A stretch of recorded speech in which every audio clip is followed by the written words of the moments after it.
Tammy knocks out of it and runs out of the room. And sure enough, he's watching porn on the TV. Okay. And the porn star comes out of the TV, all the ring. And immediately, while this is going on, the Leprechaun is making infomercials appear. Oh, yeah. He's doing his like stand-up routine, on the TV. It's like, this is my acting reel. Yeah. I'm Warwick Davis, and this is my acting reel. You might have seen me from Leprechaun, but did you know that I could play a doctor who's also the Leprechaun? Or a psychic. A psychic. Or an attorney. And he's like going through them, and I'm just going like, man, that would be a hell of a demo reel that you send to your to your agent. Like, by the way, here's my demo reel. While I was on Leprechaun 3, I thought I'd throw in a couple extra bits there. Yeah. A few extra zingers. Oh, goody, goody, here it comes. Welcome to the Cinema Psycho Show. You are interested in the unknown, the mysterious, the unexplainable. That is why you are here. Oh my God, don't stop now! With your hosts, Brian, John, and Elaine. Welcome to the Cinema Psycho Show, the madhouse for film freaks and film fans of all types. I'm your host, Brian Kynage, and my fellow co-host and filmmaker, John Woolscroft. Let's make this review quick. Let's make this review fast. Because let's all be honest, this movie sucked ass. Oh, you motherfucker. Did you write that down? No. Oh, no, you really? Yeah. I mean, there's no way that I could know because we're doing this thing remote. So I'm going to take you at your word that you didn't write that down. But man, that's a good rhyme in the spirit of things. Happy St. Valentine's. No, that's last month. St. Patrick's Day. Yeah. We're moving up the calendar, Brian. We're moving up the calendar, not going backwards. Yeah. In honor of the green holiday in which people pretend to be Irish so they can wear green and drink and all that fun stuff. We figured we would continue with our cavalcade of tackling what by far one of the, I wouldn't say the hardest series because really that honor goes to Mr. Neil Breen. But I would just say like probably one of the bottom shelf slashers that is holiday themed, and that would be Leprechaun. And we're up to Leprechaun 3. So if you've been following around, we tackled Leprechaun 1, Leprechaun 2, and now we're getting to the direct-to-video land. Leprechaun 3 in Da Vegas. In Da Vegas. Not in Da Hood or in Da Space or back to Da Hood. But yeah, in Da Vegas. And before we get going, I gotta call out to our call of action here. If you love movies, if you love our show, if you've maybe you're just like, hey, I've listened to a couple of your episodes. You guys sound great. Do me a favor. Hit that tap, hit that follow, swipe, whatever. I don't care. But follow the show, okay? We got new episodes coming out. We're trying to do this like every week, and we've been going good pretty far, right, John? I would say so, yeah. I would say so. And we got plans coming up for 2023. So hit the swipe, hit the follow, and on top of that, if after you listen to this review of Leprechaun 3, not in Da Hood, but in Da Vegas, you can talk about it with us directly on our Discord channel. The link for it is in the show notes. By the way, it's where you can get face-to-face with us. If you think, hey, you know what, Brian and John, you guys are full of shit, and I want to tell you to your faces, guess what? Right there, you can tell us to our faces. With that said, back to the review. I gotta say, I had never seen this one. Leprechaun 3. It was a bad sign because I watched this with Christine and she was like, have you seen this one before? And I was like, I think so, but I don't remember anything that happened in it. I think this is one of those ones that one, it came out in 1995, which... Great year for horror. Great year. No, it was not a good year for horror. It was a bad year for horror. What other gems came out in 1995? Do you remember? Well, I mean, here's a good one. New Nightmare, I believe, came out in 95. Right? Or was that 94? That was 94. Oh, so okay, so nothing? I think what was that the one Halloween with the Cult of Thorn. Oh yeah, Curse of Michael Myers. I think with Paul Rudd. Vampire in Brooklyn. Yeah, With Eddie that was Murphy? 95. That was 95. Those are the only two I could think of. I think the only good one, and I mean, you probably fight me on this, is Tales from the Hood. That one came out in 95. Oh, I won't fight actually you. I like that one. I love that one. It's an underrated anthology film. But aside from that, like 95 kind of was meh. And I really think like, and I've talked about this before, that like 95 was kind of like the dividing line between old horror, which is the horror of the 80s and the 70s and the early 90s, and the screamification of horror, which pretty much 96, boom, that's when everything kind of changed. Yeah. And if you want to listen to the psychological therapy session that Brian and I had, you can go to our Scream episode. Yeah. It was more of a therapy session for me. I don't think it was more of a therapy session for you, but yes. So like 95, kind of a weird time for horror movies. And we get this direct-to-video sequel, the first direct-to-video sequel of the Leprechaun series. It stars Warwick Davis, and a lot of people really love this one. Like a lot of people put it up to like as the Nightmare on Elm Street Part 3 of the series. Like this is what they consider it. Yeah. Because it's not yet gotten so crazy ridiculous. Yeah. But it's like starting to. A woman's butthole blew up into cake. Not just her butthole, but her boobs and titties. lips. Her Yeah. titties and her lips and her butt blew up and turned to cake. Not blood, but cake. You're jumping ahead, John. Oh, I'm just saying. I think this one has plenty of crazy ass shit. But I think like the one thing I'll say just in the abstract is that I think this movie works because of the absurdity. Right? Yeah. Yeah. And that's, I think, the one thing that people who love this movie, people who swear up and down about, oh my God, Leprechaun 3, it's awesomely bad. And I don't discount them. They're right on that. But they love it because it doesn't try to be serious. Like, I think you can kind of look at Leprechaun 1 and 2, and 2 not so much because it's bad as well. Like, I think the Leprechaun gets killed, and correct me if I'm wrong, by like iron rods. Like he suddenly is like he has an allergy to iron. Yeah, and like Eureka's Castle, pretty much. Eureka's, yeah. Or let's just say what it is. It's pretty much cardboard construction paper. Yeah. But yeah, so like those two tried to take itself way too seriously. And then we get like it's the fact of the matter is like it's fucking Warwick Davis, the same guy who was in Return of the Jedi as an Ewok, and Willow is a murdering leprechaun. And like this is the first movie that really just says, let's just take it and run with it and like quit trying to make it serious because it's a ridiculous premise.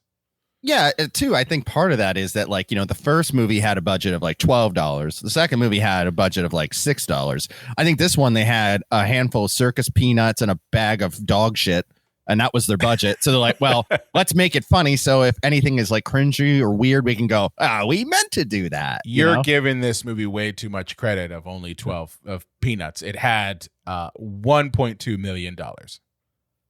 Good God. And Where did that that's go? according to IMDb. There's no celebrities in this movie. How much is Warwick Davis Hey, asking for? now Caroline Williams is a celebrity. Which That's one is the she? That's the big boob lady. Ah, yes, Cake Woman. Yeah, she also was from Texas Chainsaw Massacre Part 2.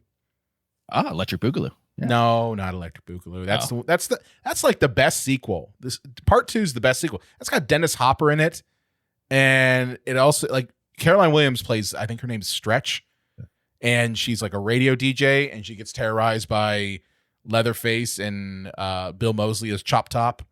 It's a great sequel. Well, yeah, because Toby Hooper totally pulled a Gremlins 2. Yeah. Where he's like, if you're going to make me make a sequel to this, I'm going to go just batshit insane as I can. And he did. Yeah. But yeah, getting back to Leprechaun 3, not Into Hood. And we're going to kind of refer to that because I think it's hilarious. And keep in mind, folks, we've got 2 years before we can actually get to Into Hood, right? Because we got Into Space first.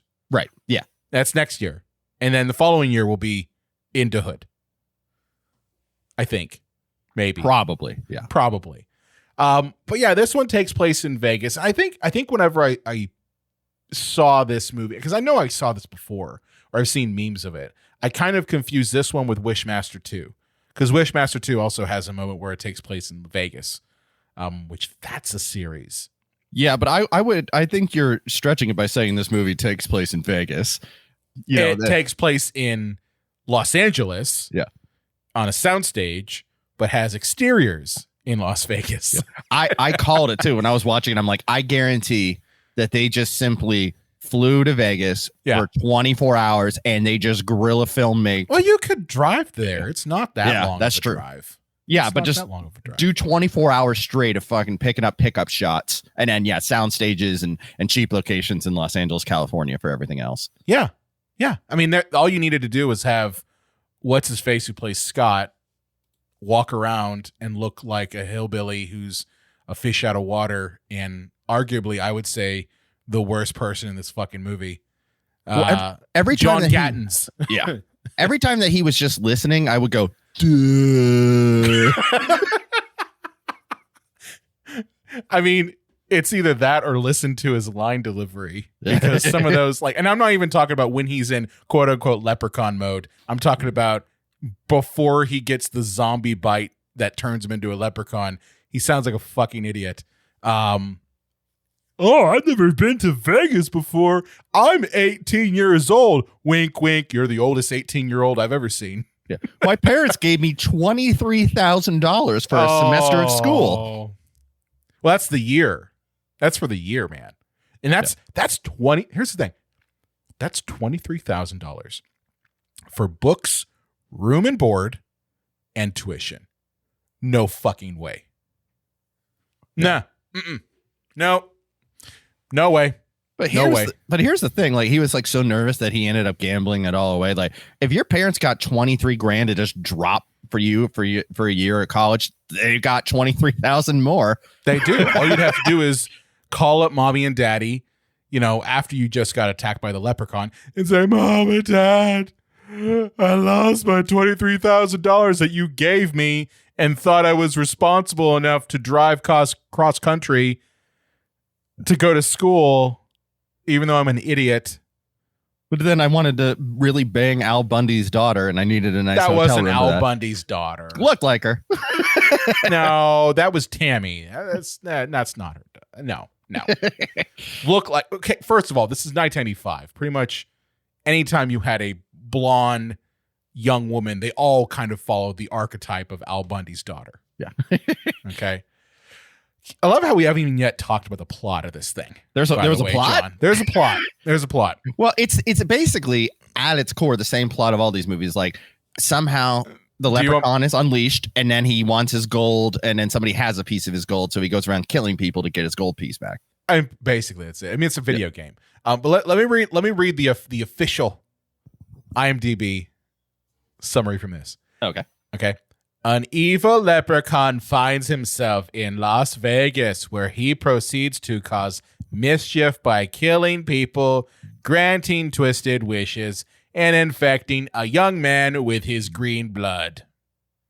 I'd say killing's a little more than just mischief. Yeah, I wouldn't put killing and mischief in the same category. Like, when you're 9 years old looking for your Christmas presents, that's being mischievous. That's mischief. When you're going through, murder is not.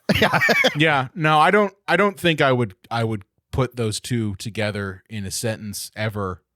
Like, mischief is tricking your brother with apple juice and peeing in the cup. Like, that's mischief. He's like a die from drinking piss. But like, the opposite of that in terms of murdering would be like, poisoning the piss and then giving it to him. That's kind of more along the lines of what the leprechaun's doing. Read more about this or listen to more about this in Brian's new podcast, Piss or Apple Juice. Or my favorite, Piss Murder. Yeah. So the movie starts off with a ridiculous premise that I honestly think sets up way too much and doesn't deliver shit. And this takes place in the pawn shop. Okay, so we're introduced to that. We're in Las Vegas, or as John, you mentioned, LA soundstage with Vegas with flashing exterior. lights with Yes. gel filters on the outside, and they're flashing. They make it Yes. look like the lights of Vegas. Yeah. It's direct to video, John. Come Yeah, on. But you apparently told me they got like a $200 million fucking budget on No. My words were 1.2 million. Now, a lot of that had to go to Warwick Davis and his special effects makeup. Some of it went to some effects in there, because I'm going to be honest with you, we're going to get to some of this, and honestly, everyone talks about all the special effects were good. No, I'm sorry. But yeah, there's only so much left over, John. Okay. But we're in the pawn shop, and we're introduced to Gupta, who runs the pawn shop. It seems like a nice guy. We find out he's one of the dumbest fucking people in this movie, despite having everything in his favor. Okay. So Gupta runs his pawn shop, and a one-eyed, peg-legged man comes in trying to pawn off the statue of the evil fucking leprechaun. Methadone Popeye. Yeah, we can call him that. I was going to call him Stumpy. But yeah, we'll call him that. And he wants to pawn off this gigantic statue of the leprechaun who's got this gaudy necklace thing around his neck. And what does he say? He'll take $20 for it. Well, originally the guy tries to offer him a 10 spot, and he's like, no, I need 20. And he wants to get rid of the fucking thing. So if I had gotten terrorized by that fucking leprechaun, which I'm assuming, okay, that's what happened. That's how he ended up as Peg-Leg Pete. Okay. Yeah. Is that the leprechaun terrorized him, and he somehow managed to trap him with the amulet. And now he's a stone statue, and he wants to get a couple bucks. I'd take a cent to get rid of it. Well, he said he needed gas money to get out of that town. So you could stump away. Well, because I was going to say, you don't even have to take it into a pawn shop if you're just trying to get rid of it. Just throw it in a dumpster. But yeah, I think he just needed some money to. I don't know how he's accelerating, because his accelerating foot doesn't exist. Well, but the other thing too is I've been to Vegas. They have a pretty decent transit system. Yeah. Yeah, they got a bus system there. It's you don't need the gas money, okay? But what I'm saying is he goes back and forth with them oh, well, I need more money. It's get rid of the fucking thing. But yeah, he ends up getting 20, and Gupta, being the moron that he is, despite I literally was ready to scream at the screen, John, because he had the leprechaun at dead bang, and he fucked it up. Yeah, just don't remove this necklace. Does it immediately? Well, he removes the necklace because he thinks he can get something off of it, and sure enough, our friendly neighborhood leprechaun, who's causing, according to IMDb, mischief, not murderings, mischief. He comes alive, and he wants his pot of gold, or he's got his pot of gold, and somehow Gupta steals one of the gold pieces off, and now Leprechaun ran off and didn't realize that he was dropping his he didn't realize it. He didn't realize it because he's an idiot. Yeah. You're gonna hear a lot in this episode that I think a lot of the characters in here are fucking dumb, and that goes for the leprechaun too. And honestly, it's not a slight on Warwick Davis or anybody else. It's just bad writing and bad direction. So yeah. Anyway, Gupta's got a gold coin. He's got the necklace. The leprechaun tries to kill him. He uses the necklace, and apparently the new thing is that the leprechaun hates that necklace. That we don't know why. It's never explained. He always has some Achilles heel in these movies. He does, but what bothers me the most about this is that clearly is an Achilles heel that we never see again in the whole movie. And it pisses me off because, John, you've brought this up a couple times, where one of the worst things a movie can do is show the bullet and then never fire the gun with the bullet. Yeah. And that necklace is the bullet. Because the whole time I'm watching the movie, I'm just going all right, yeah. So that necklace that kills the leprechaun is going to show back up again, right? We're going to see the necklace again, right? And no. Mm-mm.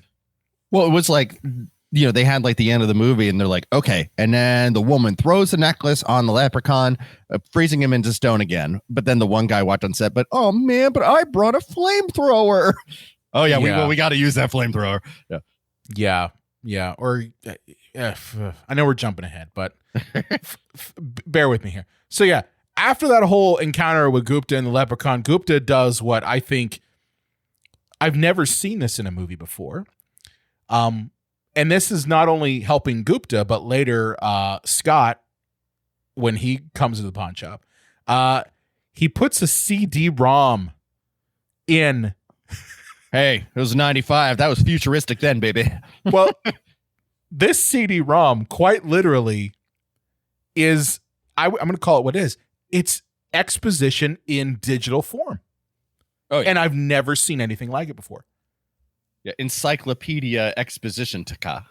Yeah, pretty much. Everything that you want to know about what's going on in the story, the CD-ROM will tell you. And guess what? In this movie, it absolutely does.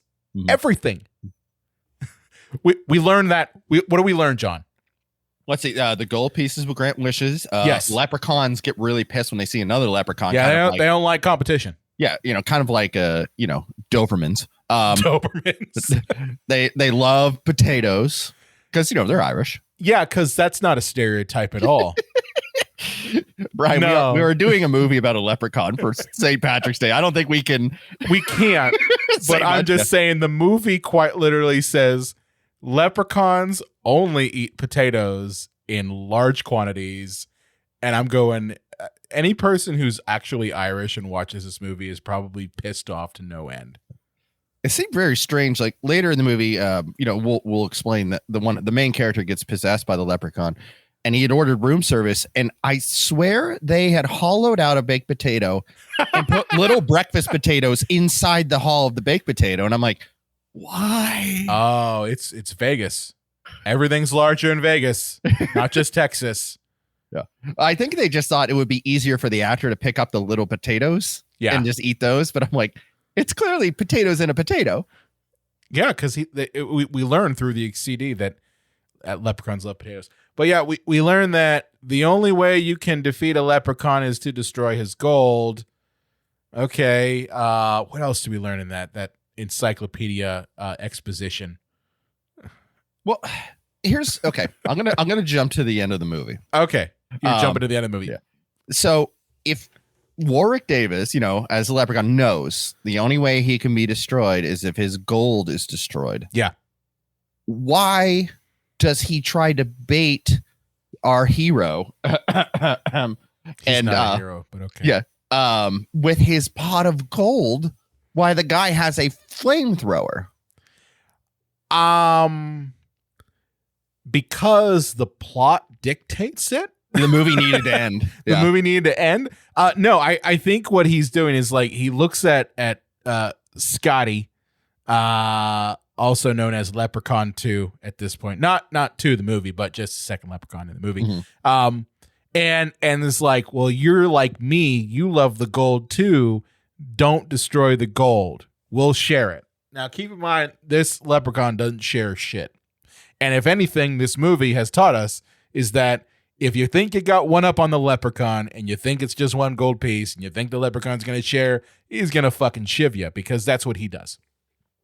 Yeah, and I don't know why he cares that this guy is turning into some form of a leprechaun. Like, isn't he supposed to hate another leprechaun? Yeah, and he does. But he does also want to die. Yeah. So that's why he's like, I'll trick him. And that's the thing is the leprechaun in this movie is not as savvy as some of the other incarnations are. Like, he's definitely not as savvy as the part 2 one where he made a quite literal pot of gold come out of a man's stomach. Oh, yes, I remember that. And those were better times. Oh, man. Like, I don't like part 2, but like those effects, I think I even mentioned it last year when we did Leprechaun 2. Like, man, oh, man, that one, Michael McDonald getting mochaccinoed in the face. You remember that one? Yep. Yeah. Oh, so good.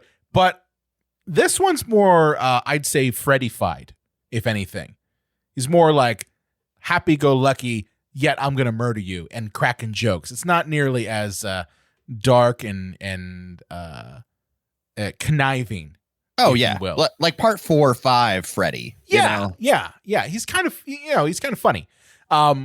but yeah, I mean, to answer your question, John, like the only thing I can think of is like he's trying to cater to Scott's like leprechaun innards that covet the gold. But yeah, you're right. It doesn't make any sense. Just like the fact that the necklace that's introduced is never shown again. So yeah, Gupta thinks that he's got one over on the leprechaun, and that he's got his gold piece, and he tries to make a deal with the leprechaun, but sure enough, the leprechaun fucks him up and kills him. And this is all right around the same time that we're introduced to our quote unquote hero. He's not. He's and an his idiot. and his sexy lamp. Does he have a? Oh yeah, Tammy, Yeah. the sexy lamp. You're right, because she.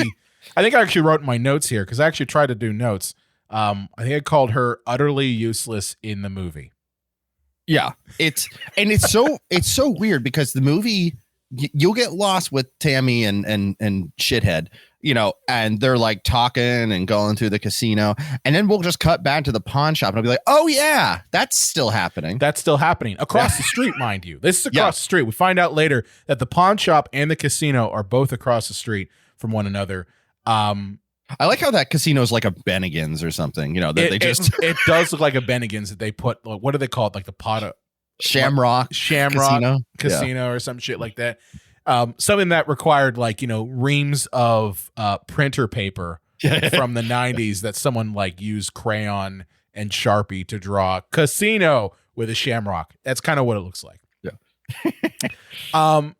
But yeah, Scott's introduced, and Scott, as I had mentioned before, is an 18-year-old buffoon who is traveling across country to go to college, and he meets Tammy, whose car is busted up on the side of the road, and Tammy is like, I just need to drive. I need a ride. I need to get out of Vegas. Can you take me to my job? Where's your job? Chicago. Okay. Waka waka. Waka waka. Because that's how we know that Tammy is one of those people. She came to Vegas for big dreams and got suckered into working for a moron too, because apparently everyone in Vegas is morons, which is, it's not true. I've been to Vegas. Nice people all around. Okay. And they kind of populate with a bunch of morons in this movie. Yeah. Oh yeah. Yeah. And this is possibly the most forced, unbelievable love story I've ever seen in my life. Because like he annoys the shit out of her, then disobeys her. Well, then he guilts her into letting him come in and almost lose her job by letting him into the casino. Then he completely disobeys her.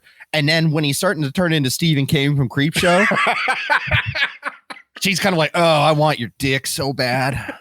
Because it's green, right? Yeah. That dick's green. That dick is totally. It looks like a stem of broccoli. Well, I was gonna go with celery, but I mean, the balls would be broccoli, but the shaft is totally celery.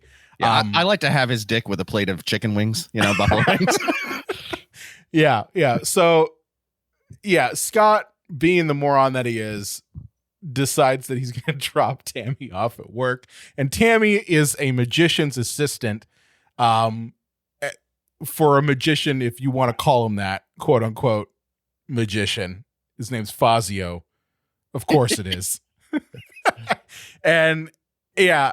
So Scott's like, hey, I want to come into the casino. I've never been to one. Keep in mind, he's quote unquote 18 years old, and he's not 18 years old. The actor's got to be at least, I would say, clock him at 25. Yeah. And the thing is, he's in Vegas. Just go to any casino that's also a hotel. Yes. And then you can look at one. Yeah. Yeah. I mean, I traveled to Vegas when I was a kid, and like we traveled through it. And yeah, if you go to I think we were staying at Mirage, and yeah, there's a casino there because it's a hotel as well. And honestly, like, I don't think anyone's gonna care. Yeah. And again, he looks like he's 25 because the actor clearly is 25 playing 18. Which I'm sorry, he's not. But yeah, he's a fucking moron because Tammy's like, all right, fine, you can come in, but I'll lose my job if you get found out, and blah, blah, blah, blah, blah. And oh yeah, and he of course asks her for dinner because he thinks he's got a shot. Yeah, not till your dick's a celery It's stick. not until your dick's a celery stick. But yeah, while Scott's in the casino, I got to talk about him looking. There's a sequence in this where he's looking at all the games. And this is the moment we get that he is a complete and fucking moron. Okay. Because he's looking at all the lights and all the games and shit. And instead of basically like heeding Tammy's like story, because clearly like any person with half a brain could tell that like Tammy's gone through some shit. Yeah. And wants to get out. This asshole here, he bets the literal farm. As we mentioned, he's got a $23,000 check for his tuition, which again, as I said, his parents are equally moronic for giving an 18-year-old a $23,000 check. Yeah, First there's of a all, thing called a wire transfer. There's a thing called a wire transfer. You can't tell me that in 1995 they didn't have that. They did. Okay. On top of that, all right. On top of that, why could they not put the check, like send the money to like the school? Like, wouldn't you pay the school first if he's on his way to college?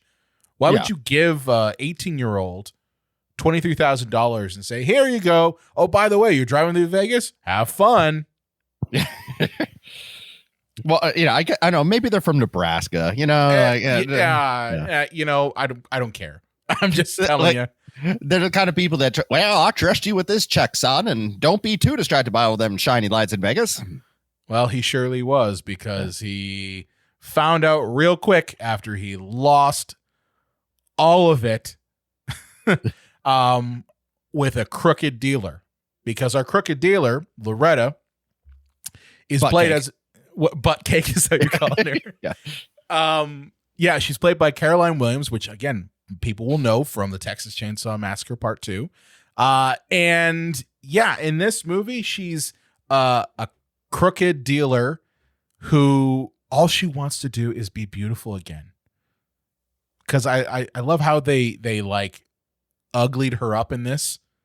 Like, Caroline Williams is not a bad looking woman, and they like totally like made her have saggy tits, and they gave her terrible hair, and like I'm like, you come on. There's where your budget when you tried to ugly this woman. Yeah. But yeah, all she wants is to be beautiful again, because she hates Tammy, because Tammy's the hot shit in the casino working for Fazio. And Fazio's like, all I need is her because she brings in the people, right? There you go. It's not his magic. But meanwhile, like, they cut to his act and there's like 7 people in the crowd and like 2 of them are passed out. And like, yeah, 2 of them are passed out. 5 of them are like clapping, but it's like that clap that you get when you're like, you know, you feel bad that like, this is their life. You're a teacher at a talent show. You have to clap, you know? Yeah, it's like a like a kindergarten play. Yeah. It's like you're clapping even though you're like in your mind you're going like, I totally know that this is, I have not been transported to Robin Hood at all. Well, presentation of Death of a Salesman. Who picked this for the kindergartners? That was the drama teacher who subbed in as a kindergarten teacher for a day.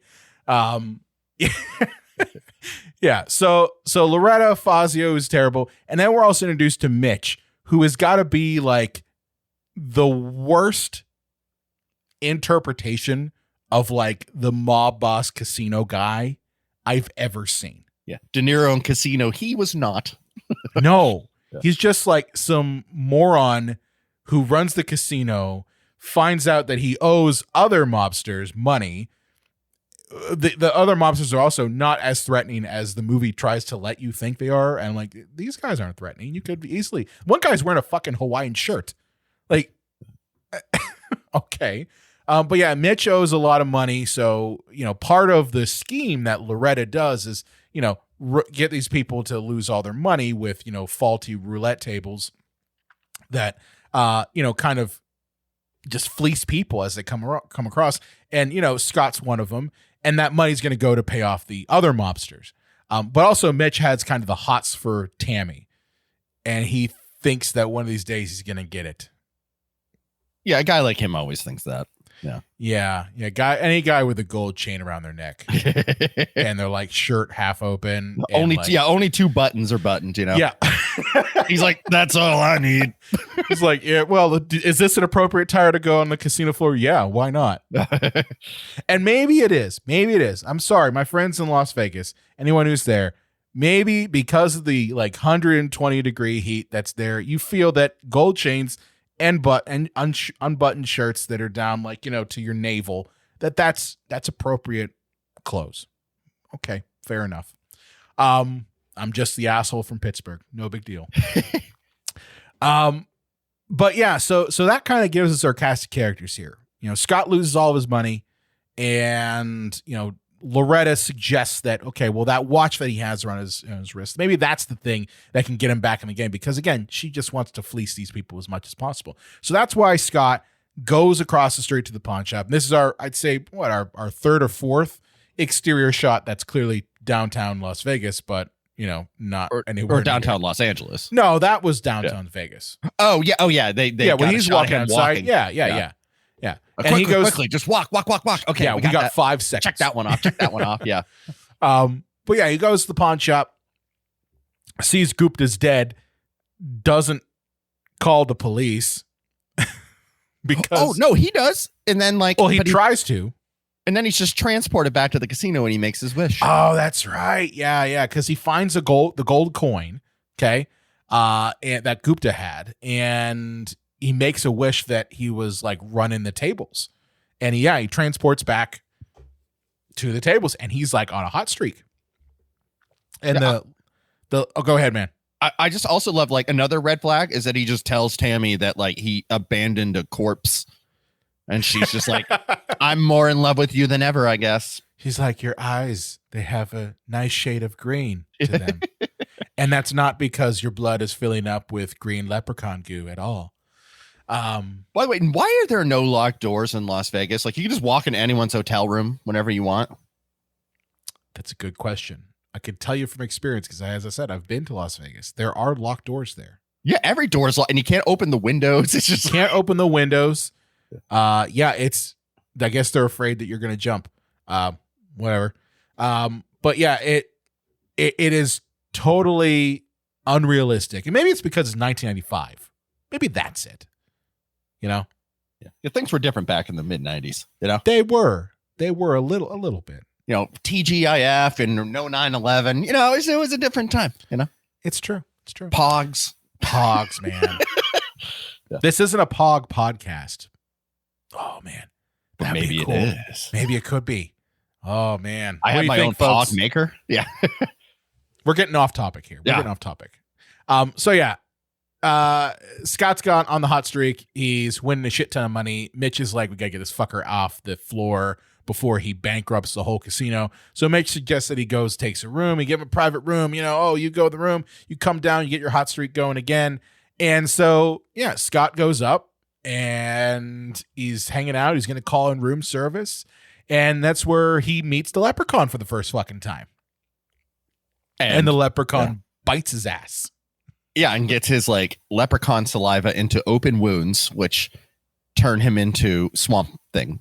Well, you said it yourself. You said turn him into Stephen King in Creep Show, which I think is perfect. Yeah. If you're looking for the imagery, that quite literally, it hits it on the spot. Unibrow and everything.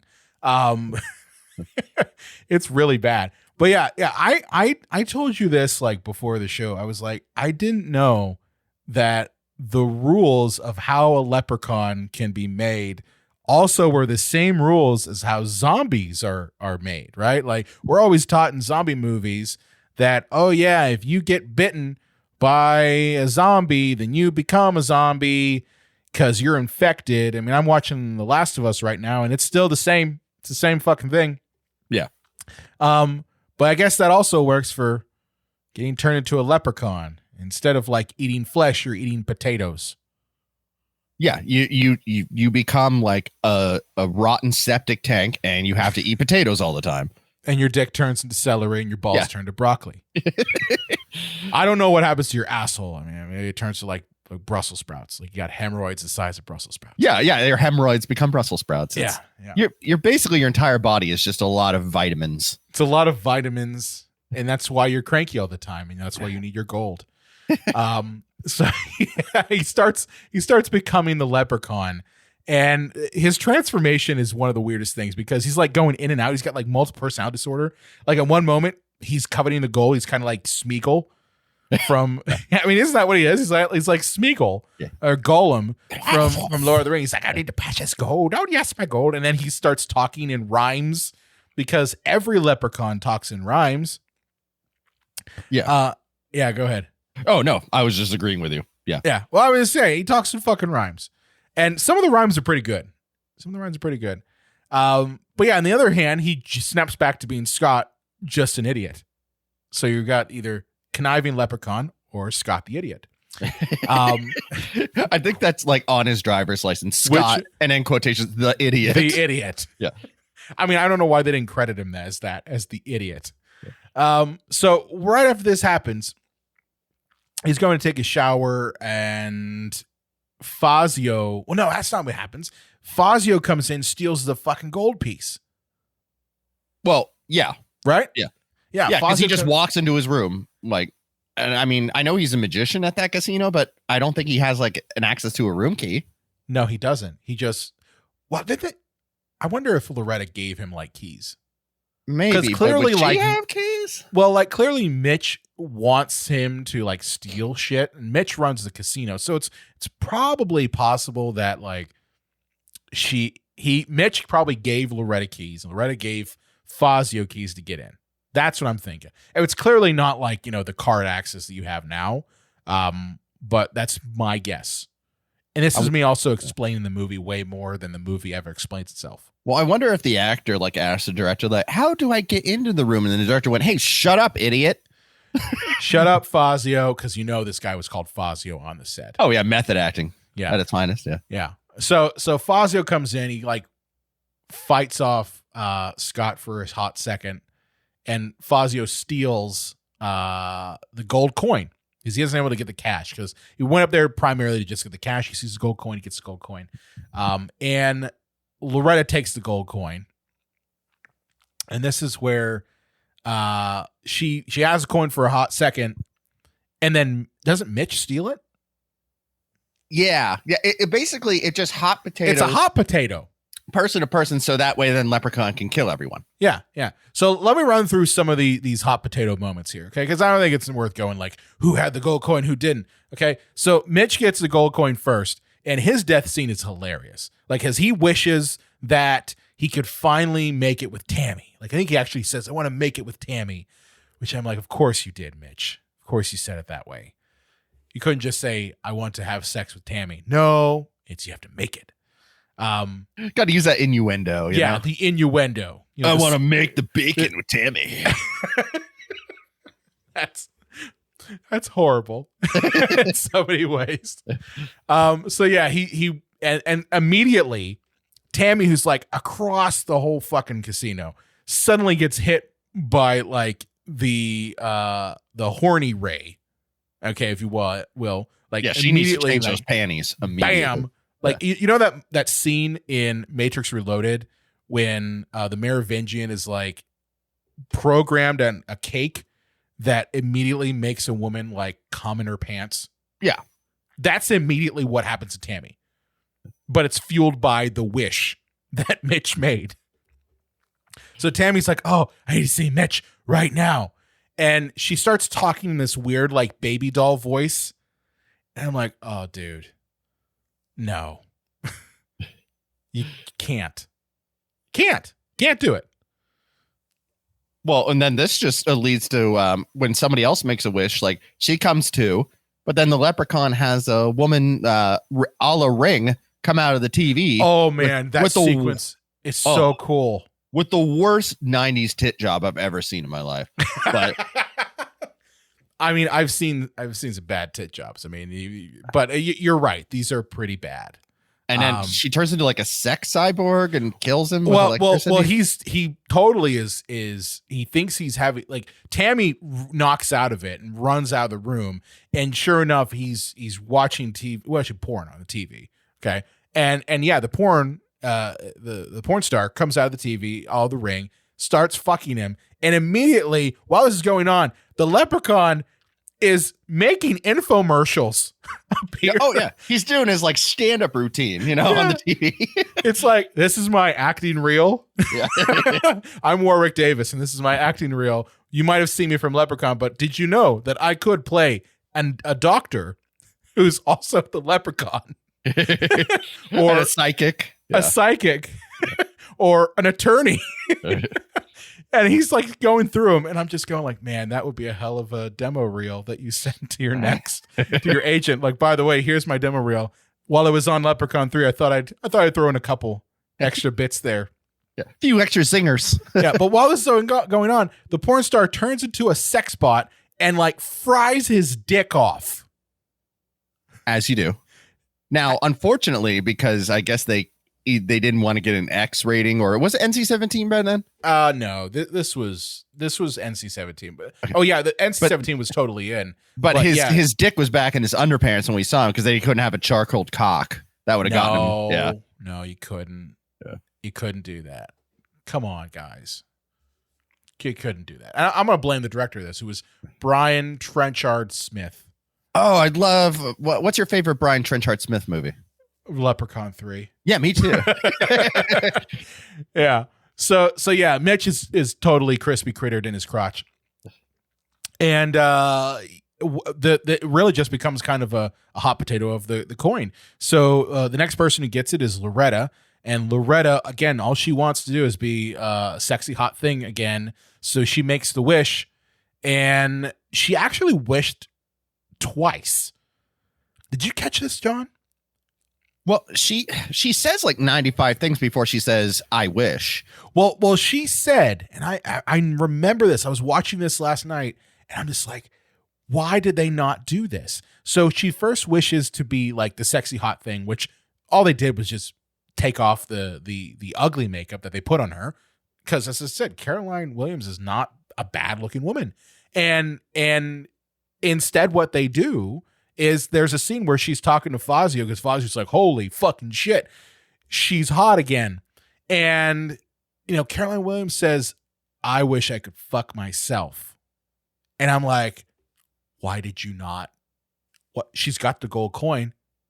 What? Why? Why would we not then see the leprechaun like have her get fucked by herself and die? Well, because she already made one wish, so she couldn't make it a second one. Okay. Because Fazio tries that, and he's like, psych, bitch, Yeah, I know. But that would be something in Wishmaster. Oh, yeah. Wishmaster would do that. They have no fucks. So yeah, she, is hot stuff now. Fazio's like, holy shit. He steals the gold coin from Loretta. And while this is all going on, the leprechaun shows up, and he literally makes her explode through her tits, lips and butt, and her lips and her butt. And it's glorious. Like, it is a glorious scene. No blood at all. She turns to cake, as you said. Cause reasons. Cause I gotta be honest with you. This movie is pretty mild on the blood.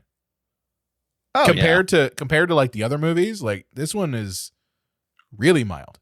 Well, blood takes time and money, and the actors don't like being sticky with the corn syrup, so just won't do it. Yeah. Well, when she explodes, it's not just her. Like they clearly had like a dummy. You're telling me they couldn't have filled that thing up with a couple gallons of blood and some, I don't know, foam that's tinted red instead of cake?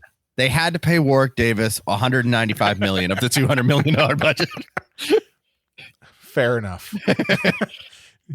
Again, it's not $2 million. It's 1.2. Okay. You're giving them way too much credit. Yeah. So she blows up. It's a glorious scene. Seriously. Like, if you watch Leprechaun 3 for nothing else, that scene right there. And then also, we didn't mention this, but the interaction between the Leprechaun and an Elvis impersonator is hilarious too, and it has become a meme. Like when you see like the Leprechaun doing his like shake thing, that's the Elvis shake thing, like dance thing. That's from this movie. When I watched this on Peacock, that old streaming service. I did too. Yeah, and when I clicked on the movie, that was the thumbnail for it. Was him with Elvis. Yeah, because it's a funny scene. It's a funny interaction. So yeah, Loretta's dead. Mitch is dead. Fazio's got the coin now, and he wishes that he could be the greatest magician of all time.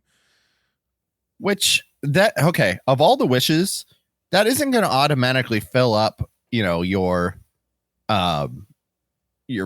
act with hundreds of people, because just because you have changed as a magician doesn't mean it still takes time for you to get notoriety.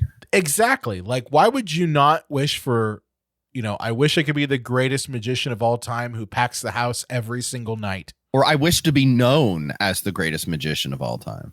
Nah, because if you're known, then you don't have to you don't have to prove it.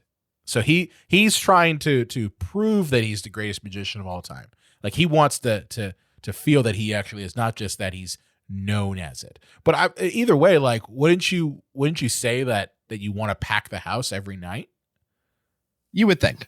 You'd think you'd throw that in. And I don't think that would go against the one wish per coin rule.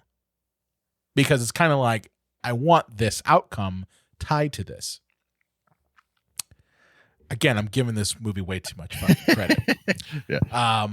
So yeah, Fazio's got the coin, and finally, the fucking Leprechaun tracks him down, and he cuts him in half. And this is probably one of the only scenes in this movie where you actually do get some pretty gnarly blood and gore in this. Like, he gets ripped in half, and the Leprechaun just is on the stage like, ha, look at me, and it cracks open. Yeah. He's like, ta-da, boom, bloody gore. And I'm like, nice, good job, movie. If you look at the extras in the scene too, you can tell they weren't directed at all, because like some of them were horrified, some of them were confused, some of them thought it was part of the show, some of them were laughing. So they literally just went, okay, react. And nobody knew, do I laugh? Do I cringe? Am I confused? And everybody has a different reaction. Yeah. Yeah. Now you might be asking yourself, what happened to Scott and Tammy? Well, to be perfectly honest with you, like, that part is not nearly as interesting as these other characters. Yeah. While all this is going on, just know this, okay? Scott and Tammy are trying to get a hold of the gold coin first.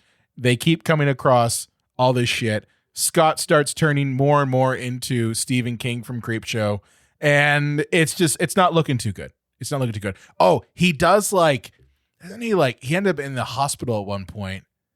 Yeah, I forgot about that. So while all this shit's going on with Mitch and Fazio and Loretta, Scott ends up getting really sick because he's turning into the Leprechaun and goes to the hospital.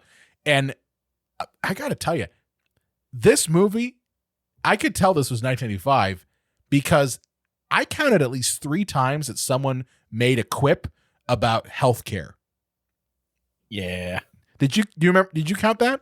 Yeah. Oh yeah. It happened quite a bit. I even was jokingly thinking what if he doesn't have medical insurance and his bill ends up being like the $100,000 he won? Well, the doctor even says this question is a matter of life and death. Do you have health care? Yeah. And I'm like, really? That's not how the emergency room works. No, it's not. The emergency room will take you in even if you don't have insurance. They don't care. Yeah. They have to. Legally, they have to. No one is going to say, well, I can't fix your broken leg because you don't have insurance. Right. Okay.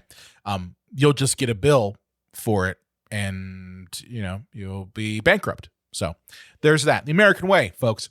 But yeah, so he ends up in the hospital. Scott does, because he's turned into the fucking Leprechaun.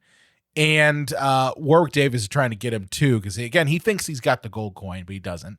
And he even comes in wearing little doctor's surgical scrubs. That was clear when they were just like, they were probably, it was near the end of the production. totally. They were tired and they're like, it'd be fucking funny.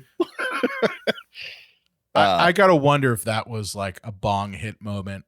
Yeah. Like clearly the production crew was just like, well, we still got some of this money left over. What are we thinking about? And this is of course while they're totally fucking high. What are we thinking about putting Warwick in a little like, surgeon outfit? Like he's gonna go, cut open sky, I will say that this entire, I know the movie's only 93 minutes, but the whole hospital thing, cut it. Oh yeah, it's not necessary. Yeah, and it's like 9 to 12 minutes long. Like, and I know that would probably get you under like what's considered feature length runtime, but goddamn it, it's not needed. No, it completely takes away from the real action, which is clearly the Mitch Fazio Loretta stuff. Like that's where this should really be focused at. And yeah, I mean, for me, like I was like, I know we need to have a moment where someone says maybe we should get Scott to the hospital. Okay. But I mean, why are we going to add logic to this already illogical movie already? Well, you know what I think it might have been, like the whole Henry Winkler murder in Scream was so unnecessary, but it's because Harvey Weinstein went, it's been too long since someone's died. And so they just forced that murder scene into the movie. I wonder if they were like, we haven't met our like the producer's quota of demands of deaths. So what if he went to the hospital and then Leprechaun can kill like 3 or 4 more people? Or, it could have been too. Here's the other thing too. It could have been like kind of like Ed Wood, where the producers kept saying, hey, hire my son or hire my buddy and put him in the movie. So maybe it was like, the director was told, okay, you have to have this person in the movie. He doesn't fit in the Vegas stuff. How do we get him in the movie? By the way, his daddy or his uncle or whoever is paying like for the movie. So how can we fit him in? Well, let's make him the doctor, or let's make him like, the nurse or something like that. Like, let's do that. Let's do that for the movie. So it could be one of those deals. Yeah. Because that does happen. Happens a lot. Anyway, it's a section of this movie that honestly is, as you mentioned, John, it doesn't really make any sense and takes away from the movie. So I'm going to skip past that and get to kind of the end. Okay. Because we find out that the only way that the leprechaun can be killed, and I say killed in the most air quotes way possible, because let's be honest here, folks, this is Leprechaun 3 and we got many more into hoods, into spaces and origins left. So he's not starring dying. Hornswoggle, yes. You had to get a wrestling reference in, didn't you? Oh yeah, well yeah. So yeah, you find out that, you remember that necklace that we thought was going to be kind of the thing that kills the leprechaun. Well, no, sorry, you don't see that ever again. Instead, you get this whole, he's got to burn the gold, and the gold is destroyed in the most 90s cheap ass way possible, in that it just fades away. Yeah, and look, I don't think the filmmakers understand how gold works. Yeah, because it's not like a stream of paper. Well, like a torch isn't going to do it. Like, yeah, like a flamethrower isn't going to do it. It's not hot enough. Yeah. So like, again, I don't understand, if you're going to make that argument that, okay, yeah, this gold has to be burnt, why not make the gold out of wax? Why not, like, I don't know, mold the gold thing, the pot of gold out of wax and like melt it that way? Yeah. That's cheap. Doesn't cost anything. Yeah, and you can have like gold, like the normal gold pot, and then switch it out the last second. Switch it out. When the flames are hitting it, you're not going to be like, that's wax. You can't really see. No one's going to give a shit. Yeah. You know how many 80s movies had wax and gross shit like slime? That was the fucking, look at Evil Dead, man. Like that movie literally has a stop motion section right towards the end that totally cuts away, that cuts in between live action stuff. So like no one cares. But it just made no sense to me. Like, okay, well, we have to get rid of that gold pot somehow. So just do a opacity fade and it's gone. Yeah. Make sure you don't touch the camera. We're going to get a plate without the gold in it, so that we can just fade off the one shot. You know what? If you've got the time to do the plate without the gold, then there's no reason you could not mold that thing out of wax. Yeah. No reason. But yeah, it turns away, and sure enough, the leprechaun flies in the air on a wire rig that you can clearly tell is there. Like, you can actually see the carabiner that's on Warwick Davis or whoever the stunt person is. It looked like a pinata on fire. It could have been a pinata, but yeah, he's literally on fire with the wire rig, and then he just falls on the ground dead. And that's it. End of the movie happens where Scott is no longer turning into That's never explained. Stephen King. Yeah, no, because the way I look at it is like, he fucking got bit by the leprechaun. Shouldn't he be turning into one still? Like, it's What is it like? I guess like, maybe if you kill the head vampire, it's then not that. I don't know. I never agreed with that bullshit, by the way. Like, every vampire movie does that shit where, oh, you got to kill the head vampire. It's like, why? They still have it. They still have the virus in them, the whatever turns them into vampires, or the curse, or whatever bullshit you want to come up with. What is killing one vampire who killed you? How does that work? But anyway, Scott the moron is still alive, and he's not green anymore, and his dick has turned from a verdant lettuce green color to now back to skin tone. And it was the 9-inch piece of celery has now gone back to his normal 2.5-inch basically penis. Yeah. And Tammy is disappointed and fine at the same time. Yeah. She's This totally movie okay with that. This movie gets us the mask ending. It very much is the mask ending. I'm glad you brought that up. Yeah. The mask ending, by the way, for those who have never seen The Mask, by the way, you should go watch it. Is Stanley Ipkiss gets the girl, throws away the mask, and says smoking because it was 1994. We didn't give a fuck. Yeah. I mean, that's pretty much it. So yeah. In this, the mask ending is Tammy's got the gold coin now. She can make a wish. And she's like, I've got everything I need. It's like, aren't you unemployed? You're unemployed. There's everyone you know has been murdered. And this one guy who has done nothing but shoot red flags in your face. You're like, we're in love. We're in love. Meanwhile, she's probably probably like 25 and he's 18. I know that quote unquote 18, John. I know it's only 7-year age difference, but it's not that big of a deal if it's like 40 and 47, but 18 and 25, that's worlds apart.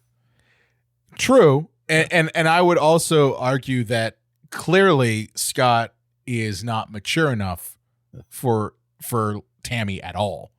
Like, he doesn't listen. And I don't think he's going to listen. And again, the fact that he gambled away, like, this is before even the whole shit with the leprechaun. The fact the man gambled away $23,000. He's not someone you want to be with. He's an asshole. He's an asshole. He's an idiot. Yeah. He's a podunk moron who's gonna go to college. Oh, Brian, I got a better ending that I just literally pulled out of my ass right now. All right, what is it? So set up in the plot that Tammy wants to use the gold coin to like get her job back, or not only get her job back, but become the headlining magician there. And she's going to be called Fazia. Yeah. And she's like, oh, I can't wait. But she keeps getting distracted where she can't make the wish. But then at the end, the idiot is dying and she realizes that I can't use this wish for me. I have to use it to save him. And she sacrifices her dream to bring him back to life. You just made this movie really, really dramatic. And I here's the thing. I could see people saying that would be stupid because it's clearly a goofy fucking movie. To their point, they're not wrong. But yeah, I get that. This movie has so many problems that I don't know if it could be fixed with an ending, John. I don't know. Yeah. I'd have to care about any of these characters. And I don't. Like Mitch, Fazio, Loretta, Tammy, Scott. I mean, Tammy's probably the only one who has any sort of like, I care about her, but at the same time, she's utterly useless in this movie. Utterly useless. Everybody's utterly useless in this movie. The only person that gets shit done is the fucking leprechaun. You know who got the shit done? Gupta. Yeah. Gupta had it done, and then he had fucked it all CD-ROMs. up. He had CD-ROMs and Encyclopedia Britannica. He was smarter than the rest of us. Yeah. That's It how we wasn't do it. Google back then. It's like you want to know, hey, is that one dinosaur with a really long neck? Is that the Brontosaurus rather? It's like, well, let's throw in my Encyclopedia Britannica. Yeah, and it's one of those CDs that's like older ones too, where it has the actual case. Do you remember those? Oh yeah. Yeah, like it's not even like the CD-ROMs where you just drop the thing in. No. You had to. It was in its own little self-contained diskette. This is old man talking to you folks, and the youngsters who are like, "What's a CD-ROM?" Well, hey, for all of our young listeners, the first printer I ever had like the little tabs on the side. Yeah, that you had to like peel off. those are fun. Yeah, those are fun. Yeah, good. Nostalgia. But that's Leprechaun 3, folks. Is it a bad movie? Yes. Is it awesomely bad? I would agree so. I don't think you can have a bad time watching this movie if you know. It's certainly not unwatchable. No, not at all. And I would argue that this is probably, and I could see why people would say like this is like the Nightmare on Elm Street Part 3 of this series, in that it's, again, the first movie that seems to understand that this is not scary. Yeah. In the least bit. It is completely comical. It is ridiculous. And to try to inject anything more into it would just not work. Like in the sequel, in the second one, where they injected the whole like he needs a bride and and all this shit, like the lure of it, it's like no one cares about that. They just want to see a goofy ass fucking leprechaun fucking people up who are probably equally as terrible as him in comedic ways. Because the truth of the matter is that us horror fans are sick fucks. Yeah, pretty much. I mean, John, wouldn't you agree? Like, I'm totally, I understand that. Oh yeah, I was thinking the whole time watching this, I'm like, I would like a hybrid movie of Leaving Las Vegas with Nick Cage and Elizabeth Shue and Leprechaun 3. Oh, that would be cool. Oh, it'd be really cool if you had a almost MCU style movie where Wishmaster and Leprechaun both in Vegas at the same time. Holy shit. Oh, I thought you were just going to say any movie that takes place in Las Vegas is in the same universe. It has to now. So this movie in Viva Rock Vegas, Flintstones 2. I mean, I was going to say like, what the hell? What's the Bachelor movie that came out years ago? The Hangover. The Hangover, yeah. Yeah, all the Hangover movies. Well, except for the second one. That one doesn't take place in Las Vegas. But 1 and 3, yeah. What if the Leprechaun showed up in that movie? Boom. There you go. Boom. There you go, Hollywood. Another great idea. I'll take my $1.2 million. I know you've got it. John, what are your final thoughts on Leprechaun 3? I'm glad that this franchise just like went head first on the nonsense. Yeah. Because the first two had like some jokiness to them, but it was very contained. Like this one, I think they just got a hold of the script and went, all right, it's a Leprechaun movie. It takes place in Vegas. Let's just have some fucking fun with this. Would I ever watch this again? Probably not, but I didn't have a horrible time. I guess what I'm saying is I'm not buying the Leprechaun box set. No. Yeah. No, neither would I. It is a fun movie. It is, again, one of those ones that if you've got some friends over, you're doing a St. Patrick's Day party, whatever. This is a good one to put on in the background. Maybe you watch it and drink every single time the Leprechaun says some weird rhyme. Oh, you're going to be hammered. You'd be really hammered and drink a green beer or some shit like that every single time the Leprechaun makes a rhyme. But yeah, it's a fun, goofy, terrible movie. But it's not so bad that you won't have fun. You will have fun watching this. But do you ever have to watch it again? Probably not. Yeah. Probably not. And it's definitely not like at the level of awesomely bad that I would say like The Room is at, or like Birdemic or or something. Birdemic, or even Troll 2. It's not that awesomely bad. Like that, those are ones that you can watch again because you just you have to. You know, it's a compulsion to watch those terrible movies. This one, it's a fun watch, but is it good? Not really. Good talk, John. Yes. This is a fun episode. So John, where can they find you at on the internets? Over on the Facebook and Twitter and Instagram, all the old people social medias, and over at JDub's Video Nasties. By the time this is out, I will have my You Only Live Twice check-in, so that'll be out, and I'll have some other stuff along the way shortly thereafter. Nice.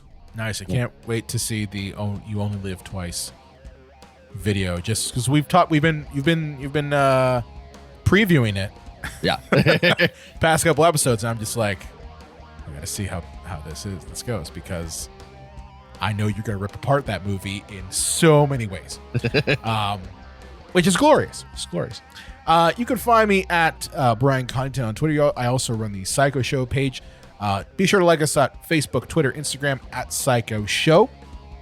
As I mentioned at the top of the show here, if you want to talk with us directly, if you listen to this whole episode, and first of all, congratulations, you listened to the whole episode. Most people don't. Okay. And we love you. We love you. We do. But if you want to take the conversation on the go and interact directly with us, tell us your thoughts about Leprechaun 3, not into Hood, but into Vegas. Join our Discord channel. Okay. The link for it is in the show notes. I'm trying really to do more engagement on that channel, so I'm pretty much talking at least once or twice a week on there about certain things. John, you still need to get on the Discord channel. I suck balls. Yeah, I will. You do, because I have a whole Oscar 2023 channel on there devoted just to you, because you know I'm not going to watch that shit. By the way, if anybody in the background can hear, my ALEXA just went off. So if anybody was like, "What the hell was that?" No, I didn't hear it. I heard something was wrong. Okay. But yeah, so check out the Discord channel. It's in the link for it is in the description of this episode. If you don't want to do that, you want to get a hold of us, be sure to send us an email at our website, cinemapsychoshow.com. And please subscribe, follow, swipe, and tap the follow button so you never miss an episode. And we will see you next time. He handed a man his dung that came directly from his bung. I don't mean to be toward, but this piece of shit ain't never winning an award. Glorious.